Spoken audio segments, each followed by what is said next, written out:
I have $451,000 in total debt. $252,000 of that is student loans, and I have $185 in a home loan. And I only bring in $70,000 a year after pension and all that stuff taken out. It's more like $40,000. I just don't even know where to start. What do you do for a living? Law enforcement. Okay. And how do you get $252,000 in student loan debt to be a policeman? I went to a private institution because my mother wanted me to go there. Okay. Is your mother wealthy? No. No, my mother nor my father. I'm the first in my family to go to college.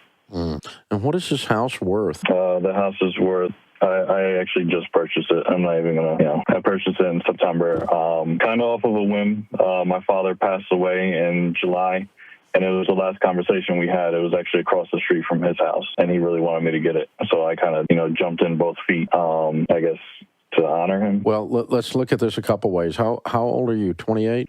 31. 31, okay. Yes. You and I haven't been friends long enough for me to be as blunt as I'm about to be, but I'm going to tell you anyway, okay?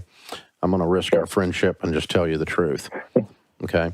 You told me in a 5-minute conversation of 2 really stupid financial decisions you made from the influence of your mother and your father. Right. You bought things you couldn't afford with money you didn't have, both because of influence of those 2. At 31 years old, you were going to have to decide to love your parents but no longer be influenced to do financial decisions based on their opinions.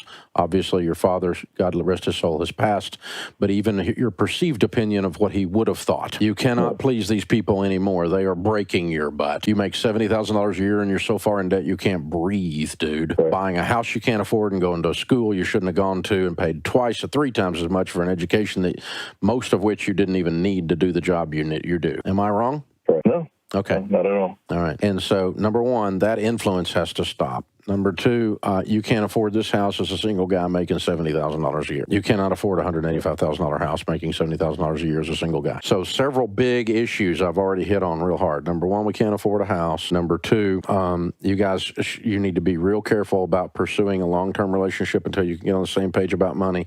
Number 3, unless you're married, you can't afford this house. Did I mention you can't afford this house? And lastly, we got to do everything we can to get your income up with side hustle, side gigs. And you can get all kinds of OT in the department, right?